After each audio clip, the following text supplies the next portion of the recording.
J.K. Rowling is not only known for giving us the best hero story of our generation, but also creating a fully realized wizarding world that's magic has been translated both to print and to screen.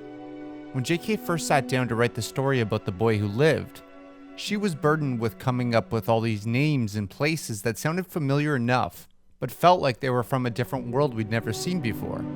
As most fans probably already know, J.K. Rowling loves her wordplay, so she decided to intermix some of this wordplay inside the universe. Knockturn Alley, when squished together, is Knockturn Alley, which itself leads well into the place in the wizarding world that she's describing.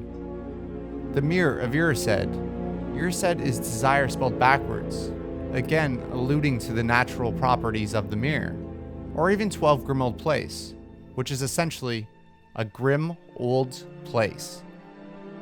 On top of that, J.K. Rowling was very clever, and she actually did something that went over many of the heads of the readers. She took from Latin, a language that many consider is now dead. If you think about it, the wizarding world is stuck in its old times, and if you think back to when the spells were created, Latin likely would have been the language of choice.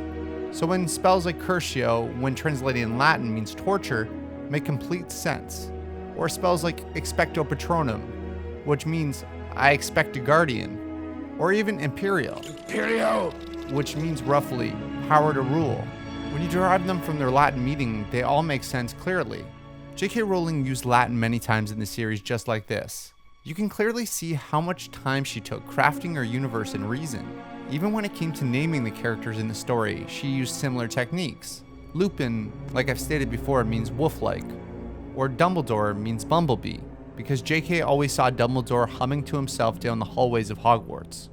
It's crazy to think how much thought and effort J.K. put into naming each of these characters. But I believe there's actually a character we actually don't see throughout the entire series in person was given special attention with their name, and it alludes to their story in the book. Regulus Black. Regulus is Latin for Little King, and as some fans might know, Regulus is the younger brother of Sirius, and he's the favorite son of the practically royal House of Black, hence Little King.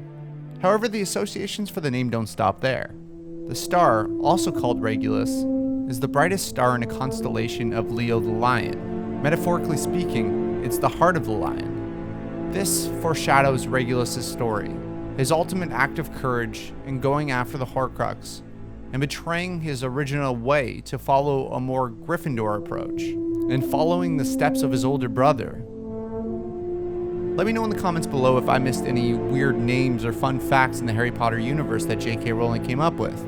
Please consider supporting me on Patreon, like my favorite fans, Adam Gray, Jeremy Jacobs, Jennifer Elizabeth Edwards, and Jeremy Robson. As always, thank you so much for watching. Please subscribe, and I'll see you in the next video.